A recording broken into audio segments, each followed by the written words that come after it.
Você já se perguntou por que algumas pessoas prosperam com leveza e outras travam mesmo fazendo tudo certo? Você já sentiu isso? Aquela sensação de estar remando contra a maré, de fazer tudo certo, o curso, a faculdade, o trabalho duro, mas no final do dia a prosperidade, a leveza e a tal da sorte parecem escolher sempre o vizinho? Você vê pessoas que parecem ter um toque de Midas, as oportunidades simplesmente caem no colo delas. Surge um encontro casual que vira um negócio milionário, uma ideia despretensiosa que vira um projeto de sucesso. Elas parecem caminhar sob céu de brigadeiro. Tudo dá certo na vida delas. Enquanto isso, você sente que para cada passo que dá para frente, algo te puxa dois para trás. Uma conta inesperada, um projeto que não avança, uma sensação de que falta algo. Se você se identifica com isso, respira fundo, vamos lá. Você não está sozinho. E o mais importante, a culpa não é sua. O que você não sabe é que existe um código invisível por trás da sorte e do azar. Um conjunto de princípios e padrões que, uma vez compreendidos, podem mudar completamente o jogo da sua vida. O nome dessa aula que nós vamos fazer juntos aqui é o Código Invisível da Sorte. E a minha promessa para você hoje é revelar exatamente que código é esse, com base na ciência, em histórias reais e em décadas de estudo do comportamento humano. Ao final desse vídeo, você não apenas vai entender por que algumas pessoas prosperam com leveza, mas você vai saber exatamente o que precisa fazer para se tornar uma delas. Vamos juntos então decifrar esse código? E antes que eu me esqueça de me apresentar, meu nome é Márcia Luz e aqui eu te ajudo a conquistar a vida que você deseja e merece. Por isso, já se inscreve no canal e ativa as notificações, porque eu sempre produzirei coisas para te ajudar no teu crescimento. Então vamos começar entendendo o que a ciência descobriu. Por muito tempo a sorte foi vista como algo místico, um acaso, uma força incontrolável do destino. As pessoas carregavam amuletos, tocavam em madeira. Você já fez isso? Bater 3 vezes na madeira para isolar alguma coisa que você falou? As pessoas evitavam gatos pretos e até o número 13. Tem hotel que foi construído pulando do andar 12 para o 14. Não tem o número 13 porque os hóspedes não queriam ficar naquele andar. Essas superstições atravessaram gerações e civilizações e ficam até hoje. A gente sabe que a maioria das pessoas é supersticiosa. Mais do que você imagina. Uma pesquisa recente com 1.000 pessoas revelou que 50% delas se consideram supersticiosas. A gente está falando das que admitiram, mas eu garanto que esse percentual é mais alto. Mas se eu te dissesse que a ciência colocou a sorte sob um microscópio, ela resolveu estudar que história é essa de sorte, o que acontece de verdade, e as descobertas são absolutamente transformadoras. Eu quero apresentar para você o trabalho revolucionário de um psicólogo britânico chamado Dr. Richard Wiseman, da Universidade de Hertfordshire. Ele não se contentou com achismos ou teorias vagas. Por 10 anos consecutivos, ele liderou um estudo científico rigoroso com 400 pessoas. E ele dividiu esse grupo assim: metade se considerava cronicamente azarada e a outra metade consistentemente sortuda. Então ele fez questão de encontrar 200 pessoas que se consideravam azaradas, 200 pessoas que se consideravam sortudas, 400 no total, e ele estudou o comportamento dessas pessoas com vários testes, com várias simulações, com várias situações que eu vou dividir algumas com você hoje, durante 10 anos. Então veja que é uma pesquisa realmente consistente. Essas pessoas vinham de todos os perfis imagináveis, do estudante de 18 anos ao contador aposentado de 84 anos, passando por empresários, operários de fábrica, dono de casa, médica, secretária, vendedor, ou seja, todos os perfis que te representam. E o resultado desse estudo enorme, monumental, uma descoberta bombástica, que é o pilar desse vídeo que eu estou fazendo aqui para você. Em grande medida, as pessoas criam sua própria boa e má sorte. E é possível aumentar a quantidade de sorte que encontramos nas nossas vidas. Isso te interessa? Te interessa ter mais sorte aos olhos da ciência? A sorte não é um raio que cai aleatoriamente do céu.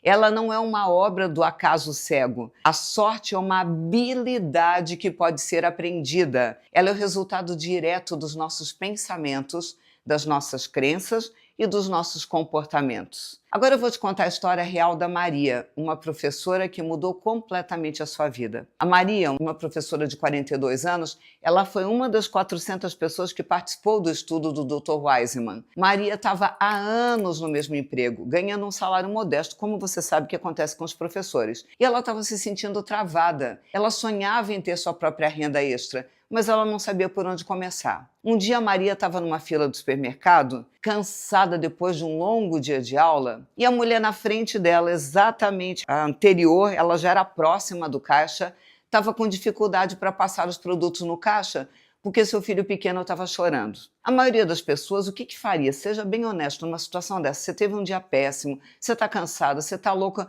para ir para casa e tomar um banho, e assistir um pouco de televisão, e jantar. A maioria das pessoas ia ficar impaciente ou ia para o celular, ficar mexendo no celular para tentar aproveitar o tempo de alguma maneira, ia ficar irritada esperando aquela fila andar. Mas Maria, em vez de se irritar, percebeu uma oportunidade de ajudar. Ela se ofereceu para segurar as compras, para ir passando as compras no caixa, enquanto a mãe acalmava o bebê. Elas começaram a conversar e a mulher agradeceu a ajuda e comentou: "Nossa, você é tão paciente, você trabalha com crianças?" E a Maria respondeu: "Sim, eu sou professora, eu adoro o que eu faço, mas eu estou procurando algo para complementar a minha renda." A mulher sorriu e disse para Maria: "Que coincidência, meu marido e eu estamos desesperados procurando alguém de confiança para dar aulas particulares para o nosso filho mais velho à tarde. Você teria interesse?" Agora presta atenção no que vai acontecer a seguir nessa história, porque é aqui que a sorte se revela. Uma pessoa azarada talvez nem tivesse ajudado a mulher na fila. Ela ia estar tão focada na própria frustração, no cansaço, no celular, que não ia ver a oportunidade bem na frente dela. Mas Maria estava aberta, relaxada e presente. Ela percebeu a oportunidade de ser gentil e essa gentileza abriu uma porta. Aquele encontro casual na fila do supermercado resultou não apenas em aulas particulares bem remuneradas, porque aquela mulher resolveu pagar bem acima do que a média pagava por aulas particulares, mas acabou gerando indicações para outros pais. Em 6 meses, Maria tinha uma agenda cheia de alunos particulares, ganhando mais com as aulas extras do que com o salário de professora. E tudo começou numa fila de supermercado. Minha pergunta para você é: foi sorte ou foi algo mais? Isso é o que o Dr. Wiseman chama de princípio número 1. Pessoas sortudas são mestras em criar, perceber e agir sobre as oportunidades que a vida oferece. E essas oportunidades não aparecem em lugares extraordinários. Elas aparecem na fila do supermercado, no elevador, na sala de espera, no café, mas só quem tem o radar ligado consegue ver essas oportunidades. Então nós vamos ver quais são os 4 princípios fundamentais do Código da Sorte. E eu sugiro que você anote, até porque nós vamos fazer exercícios práticos e se você contar só com a memória, você vai acabar não lembrando de todos para colocar em prática depois. O estudo do Richard Wiseman revelou que a sorte não é aleatória. Ela opera através de 4 princípios fundamentais, que é o verdadeiro código da sorte. Nós vamos então mergulhar em cada um deles. Princípio 1, anota aí: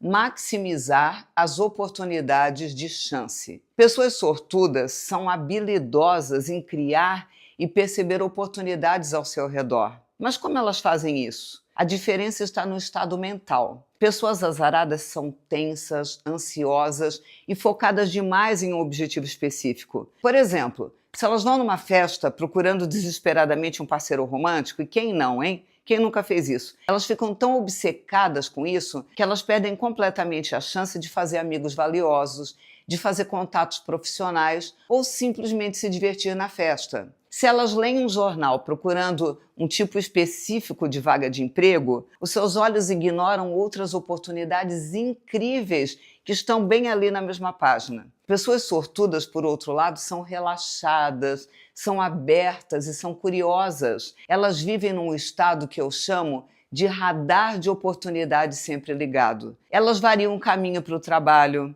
elas conversam com pessoas diferentes, elas exploram novos ambientes. Quer ver que curioso? Uma participante sortuda do estudo do Wiseman, ela contou a seguinte técnica que ela utiliza. Quando ela vai em festas, ela escolhe uma cor antes de entrar e só conversa com pessoas usando aquela cor. Aí, numa outra festa, ela só fala com mulheres de vermelho.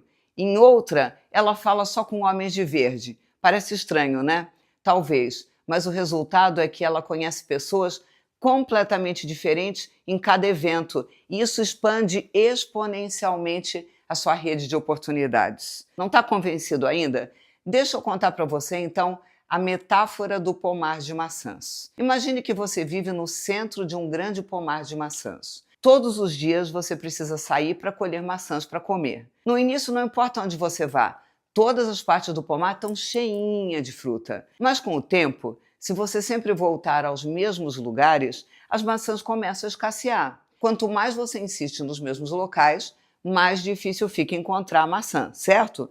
Qual que é a solução? Explorar novos lugares do pomar. É exatamente assim que funciona com oportunidades na vida. Se você sempre fala com as mesmas pessoas, frequenta os mesmos lugares e segue as mesmas rotinas, suas oportunidades se esgotam. Pessoas sortudas exploram constantemente novos territórios. Tá pronto então para o primeiro exercício prático? Anota aí porque você vai ter uma tarefa de casa assim que encerrar esse vídeo então. Você vai quebrar sua rotina nas próximas 48 horas fazendo algo que você nunca faz. Por exemplo, mude o caminho para o trabalho ou para casa, converse com alguém que você normalmente não conversaria, visite um lugar novo na sua cidade, leia um artigo sobre um assunto que você desconhece e você vai observar quantas novas informações, ideias ou contatos surgem dessa simples mudança. Não precisa ser exatamente essas coisas que eu sugeri. Você vai fazer coisas diferentes. Uma coisa diferente? Não. Várias durante essas 48 horas. Márcia Luiz, se depois das 48 horas eu quiser continuar fazendo coisa diferente, posso? Claro que pode. Quanto mais melhor, porque você está abrindo seu leque de possibilidades e, adivinha, aumentando a sua sorte. Agora vamos ver qual é o princípio 2 desse código invisível da sorte. Ouvir a intuição. Isso mesmo, esse princípio é fascinante. No estudo do Wiseman, 90% das pessoas sortudas disseram que confiam profundamente em sua intuição ao tomar decisões importantes. Elas não ignoram aquela vozinha interior que diz para fazer uma ligação, para mudar de rota ou se apresentar para um estranho. Pessoas azaradas, por outro lado, elas racionalizam demais. Elas ouvem a intuição, mas descartam porque não faz sentido lógico. Elas perdem oportunidades porque ficam presas numa análise paralisante. A intuição é a sabedoria acumulada do seu subconsciente, processando milhares de informações que a sua mente consciente não consegue captar. Na história lá de Maria, quando Maria viu aquela mãe com dificuldade na fila, a sua intuição disse: ajude. A Maria não sabia nem por que estava ajudando. Ela poderia ter ignorado, mas ela confiou e agiu. E vou te contar que por muito tempo eu ignorei a minha intuição. Eu lembro de uma passagem, eu trabalhava na Caixa Econômica Federal naquela época ainda, e eu estacionava o carro, para quem conhece Florianópolis, na Beira-Mar Norte ali, numa das retas da Beira-Mar Norte, estacionava o carro mais ou menos sempre no mesmo lugar. Naquele dia eu estacionei numa vaga ótima, daquela que a gente entra de frente, inclusive. Quando eu desliguei o carro, eu tive uma intuição: tira esse carro daqui. Aí eu olhei em volta, meu Deus, mas eu estou parada no mesmo lugar que eu paro sempre, por que eu vou tirar esse carro daqui? E a voz: tira esse carro daqui. E eu pensei, nossa, mas está quase na hora de eu entrar na caixa, eu vou acabar me atrasando por causa dessa ideia besta. De novo, tira esse carro daqui. E eu pensei, mas a vaga estava ótima, se eu for procurar outra, talvez nem encontre. Eu falei, que besteira, deixa para lá. Saí do carro e fui trabalhar. Eu trabalhava no prédio na Beira-Mar ali, bem na frente de onde eu tinha parado o carro, lá no 12º andar, e lá pelas tantas a gente escutou um barulho altíssimo, uma freada daquelas e uma batida. Todo mundo correu para a janela, né, como bom brasileiro, e eu não precisei olhar para eu saber que era no meu carro que tinham batido. Dito e feito. Não confiei na minha intuição. Lá fui eu, ainda bem que eu tinha seguro do carro, acionar o seguro, ficar um tempo sem carro, toda aquela confusão. Então nós vamos fazer o nosso segundo exercício prático. Teste sua intuição. Nas próximas 24 horas, eu quero que você preste atenção em um pressentimento que você normalmente ignoraria. Pode ser a vontade de ligar para alguém, de tomar um caminho diferente, de falar com uma pessoa específica, e eu quero que você haja sobre esse pressentimento e observe o que acontece. Inclusive, você pode anotar no seu caderno, no seu diário. Sabe por quê? Porque talvez na hora ainda não fique claro por que você tomou aquela atitude. E talvez dali a um dia, 2 dias, uma semana, talvez um mês, vai fechar o quadro na sua cabeça e você vai dizer, nossa, então era isso que Deus estava me dizendo, que bom que eu ouvi minha intuição, porque isso abriu tal porta. Vamos fazer o exercício 2? Depois vem aqui nos comentários e me conta o que aconteceu, inclusive se você já fez isso, se você já ouviu a voz da intuição, conta a tua história aqui embaixo nos comentários,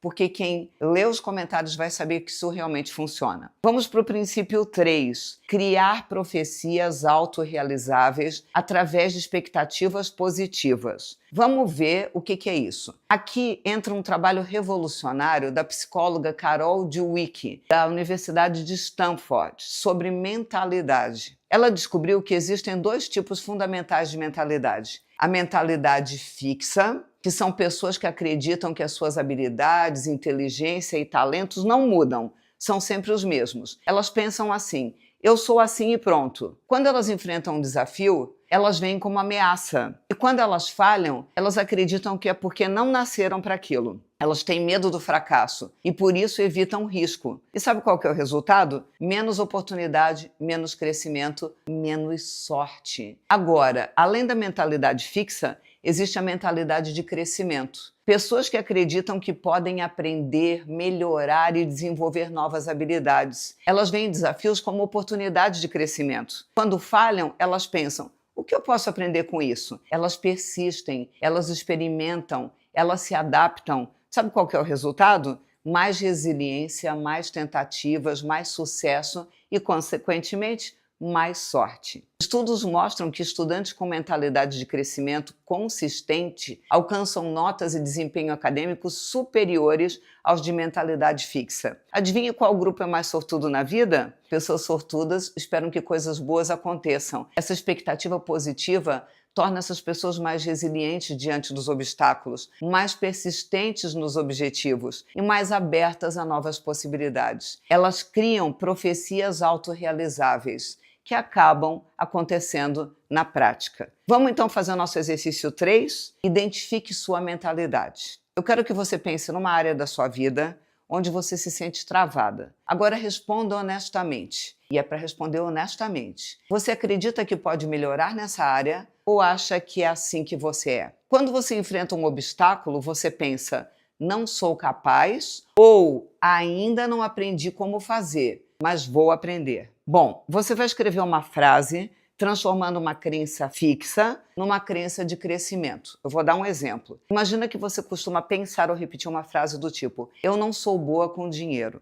Você vai escrever aí no teu caderno agora, eu ainda não aprendi a gerenciar o dinheiro, mas estou aprendendo a cada dia e ficando cada vez melhor. Então você vai trocar uma crença fixa para uma crença de crescimento. Pode ser qualquer frase que você quiser, mas é importante que você mostre na frase que você está aprendendo, está crescendo e está ficando cada vez melhor. Termine a sua frase com cada vez melhor. Vamos lá para o princípio 4, que revela qual é esse código invisível da sorte. Adotar uma atitude resiliente que transforma má sorte em boa. E essa é, na minha opinião, o princípio mais poderoso de todos. Pessoas sortudas têm uma habilidade extraordinária de ressignificar eventos negativos. Elas usam o que a psicologia chama de pensamento contrafactual. O nome é complicado, mas você vai entender o que é isso. É a capacidade de imaginar cenários alternativos, pensamento contrafactual. E aí, para medir essa situação, foi feito o experimento das medalhas olímpicas. Imagine que você foi escolhida para representar o seu país nos Jogos Olímpicos. Você compete, se esforça ao máximo e ganha uma medalha de bronze. Como você se sentiria? Imagina centenas de participantes e você subiu no pódio, ganhou uma medalha de bronze. Provavelmente você vai se sentir orgulhosa e feliz, certo? Agora imagina que você compete novamente e dessa vez ganha uma medalha de prata. Você deveria se sentir ainda mais feliz, certo? Porque a medalha de bronze é terceiro lugar, medalha de prata é segundo lugar. Afinal, Prata é melhor do que bronze, mas aqui está a descoberta surpreendente. Pesquisas mostram que medalhistas de bronze são, na verdade, mais felizes do que medalhistas de prata. Como assim, Márcia Luz? Eu vou explicar por quê. Porque medalhistas de prata pensam: se eu tivesse me esforçado um pouco mais, eu teria ganho o ouro. Elas focam no que poderia ter sido melhor. Já os medalhistas de bronze, por outro lado, eles pensam: que sorte! Eu poderia não ter ganhado nada. Elas focam no que poderia ter sido pior. Vou te dar outro exemplo, um experimento de assalto a banco que o Dr. Wiseman fez com essas 400 pessoas. Claro que ele não simulou um assalto ao banco. Ele pediu para elas imaginarem um cenário e explicou a seguinte situação para as pessoas que se diziam sortudas e para que se diziam azaradas. Um dia, você está num banco. De repente, um ladrão armado entra e dispara uma arma. A bala atinge seu braço. As respostas foram reveladoras. Pessoas azaradas disseram: que azar terrível! Mais uma vez eu estava no lugar errado, na hora errada. Porque essas coisas sempre acontecem comigo. Com tanto lugar que a bala podia pegar, pegou justo em mim, no meu braço. Pessoas sortudas disseram: que sorte! A bala atingiu meu braço, poderia ter sido na cabeça, eu estou viva. Viu a diferença? A mesma situação, interpretações completamente opostas. E essa interpretação define como você se sente, como você reage e, consequentemente, o que acontece a seguir na sua vida. Pessoas sortudas transformam veneno em remédio. Elas encontram um lado positivo até nas piores situações. E isso não é ilusão, não é brincar do jogo do contente, não é brincar de Poliana. É resiliência estratégica. Porque o tiro não ia mudar, ele ia acontecer do mesmo jeito. Agora, a maneira como você olha para o que aconteceu faz com que você saia mais rápido da situação, siga adiante, não fique vibrando nessa frequência, ou faz com que você repita outras coisas negativas que começam a acontecer na sua vida. Você está entendendo? Então nós vamos para o exercício prático 4. Ressignifique um evento negativo. Eu quero que você pense em algo ruim que aconteceu com você recentemente. E agora eu quero que você complete a frase: isso foi ruim, mas poderia ter sido pior porque... papapá, papapá, papapá. E você explica por que poderia ter sido pior. Eu não estou dizendo que você vai ignorar que foi ruim. Você vai começar a frase dizendo: isso foi ruim, mas poderia ter sido pior porque... aí você completa a frase. E depois você vai fazer uma segunda frase: isso foi ruim, mas algo de bom que posso tirar disso é... e aí você vai completar com algo de bom que você pode aprender com essa situação. Eu vou te dizer o seguinte: sempre, eu disse sempre, tem algo de bom que você pode tirar dos problemas. Pratique esse exercício sempre que algo negativo acontecer. Com o tempo, seu cérebro vai aprender a fazer isso automaticamente. E eu vou te contar mais um experimento, o experimento do jornal. Por que pessoas azaradas não veem o óbvio? Esse experimento é genial e ilustra perfeitamente por que pessoas azaradas perdem oportunidades mesmo quando elas estão bem na frente do nariz. Wiseman pediu para pessoas sortudas e azaradas contarem quantas fotografias havia no jornal. Então ele entregou um jornal para cada uma das pessoas que se dizia sortuda e para cada uma das pessoas que se dizia azarada, dessa amostra de 400 pessoas que ele estudou durante 10 anos. As pessoas azaradas levaram cerca de 2 minutos para contar todas as fotos, folheando página por página com atenção. E acertaram na resposta, a maioria acertou na resposta final. Só que as pessoas sortudas levaram apenas alguns segundos. Como isso é possível, Marcelo, para folhear um jornal todo e contar todas as respostas e não erraram? Não erraram. Sabe por quê? Porque na segunda página do jornal havia uma mensagem enorme, ocupando metade da página, que dizia: pare de contar.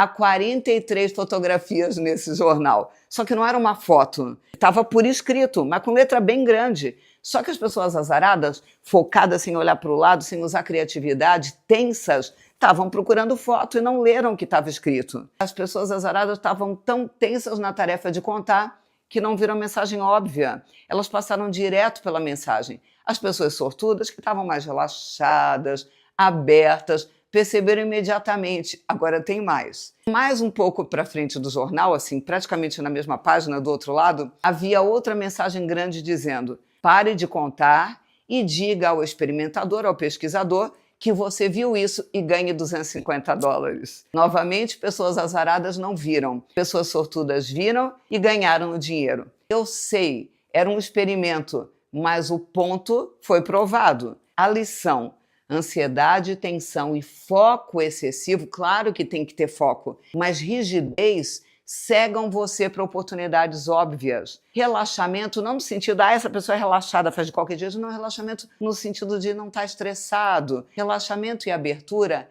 expandem sua percepção. Agora vamos entender uma outra coisa muito importante: as âncoras invisíveis.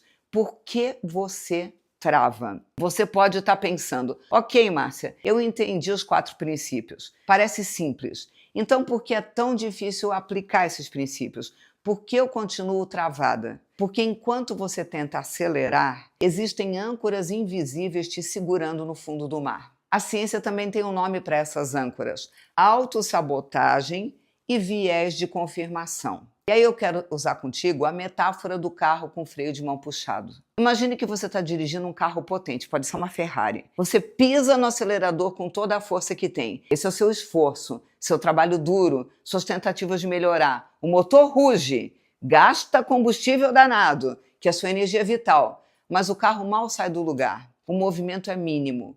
Você se frustra. Por que eu não estou avançando? Eu estou fazendo tudo certo. O que está acontecendo? O freio de mão está puxado. Essa é a metáfora perfeita para a autossabotagem. Você está acelerando e freando ao mesmo tempo. E o pior, você nem percebe que o freio está puxado, porque ele é invisível, inconsciente. Então vamos entender o que é autossabotagem. O nosso cérebro, por uma questão de sobrevivência evolutiva, ele ama o que é previsível, mesmo que seja ruim. Tá ruim, mas tá bom. Tô na merda, mas tá quentinho. Ele prefere uma dor familiar a um prazer desconhecido. Por quê? Porque o desconhecido representa risco. E o cérebro primitivo interpreta risco como perigo de morte. Se em algum nível profundo e inconsciente você acredita que eu não sou merecedora do sucesso, dinheiro é sujo ou corrompe as pessoas, se eu tiver sucesso eu vou ficar sozinha, pessoas como eu não prosperam, então o seu cérebro vai trabalhar incansavelmente para te proteger do sucesso. Ele vai sabotar os seus esforços para manter você na zona de conforto, no previsível, mesmo que seja doloroso. Isso, então, é a autossabotagem, que é a primeira âncora. A segunda é o viés de confirmação. Seu cérebro procura evidências para confirmar as suas crenças. E como o cérebro faz essa sabotagem através do viés de confirmação? Esse é um dos vieses cognitivos mais poderosos e perigosos. Ele funciona assim: seu cérebro vai procurar interpretar e dar preferência a todas as informações e evidências do mundo que confirmem as suas crenças pré-existentes. Ele vai ignorar ou minimizar tudo que contradiga a tua crença. Vou te dar exemplos práticos. Você acredita que não tem sorte. Então, quando tenta um projeto e ele não dá certo, seu cérebro grita: viu? Eu não avisei? Eu sabia que não ia conseguir. Eu não tenho sorte mesmo. Mas quando algo de bom acontece, você pensa: foi só coincidência, não vai durar. Outro exemplo, você acredita que dinheiro não para na sua mão. Então, quando recebe um dinheiro extra, logo aparece uma conta inesperada. E aí o seu cérebro confirma: viu? Dinheiro não para na minha mão. Mas você ignora as 10 vezes que o dinheiro ficou, ou que você gastou por escolha própria.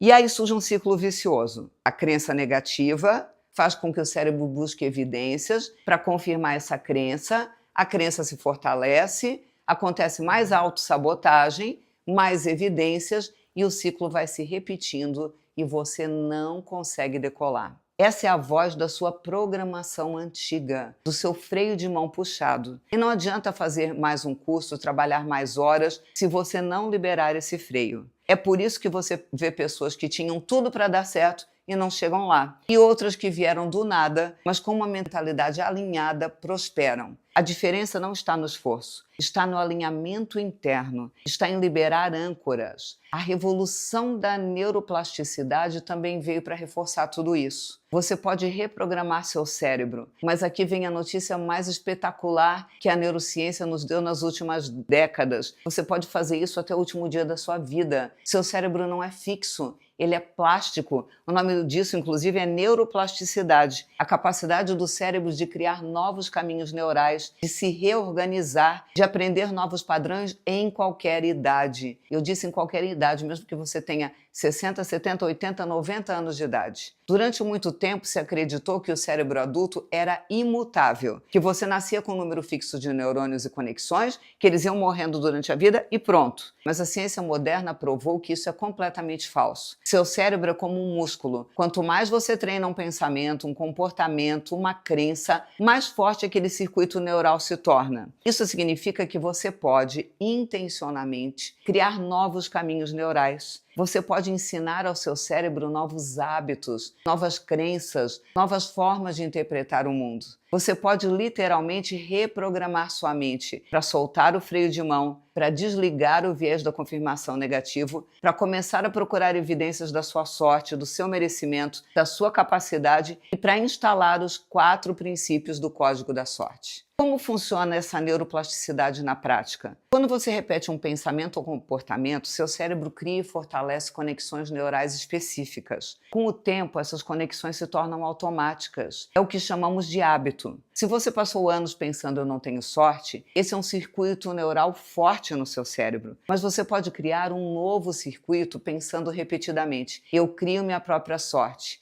Eu percebo e ajo sobre oportunidades. Eu crio minha própria sorte. Eu percebo e ajo sobre oportunidades. Eu crio minha própria sorte. Eu percebo e ajo sobre oportunidades." Inclusive, escreve nos comentários essa frase para o teu cérebro registrar para sempre. Eu crio minha própria sorte. Eu percebo e ajo sobre oportunidades. No início parece estranho, forçado, mas com repetição consistentes, estudos sugerem entre 30 a 66 dias, por isso que meus cursos da gratidão são 33 dias, dependendo da complexidade do hábito, um novo circuito se fortalece e o antigo enfraquece. Você literalmente reconecta seu cérebro. E a conclusão é clara: a sorte é uma habilidade que pode ser aprendida. Você gostou dessas coisas que eu estou mostrando para você? Então dá o seu like e compartilha com a sua lista de contatos. Eu quero poder continuar te ajudando com todos esses ensinamentos. Eu te espero no próximo vídeo, onde eu vou te ensinar uma ferramenta que pode mudar radicalmente a sua sorte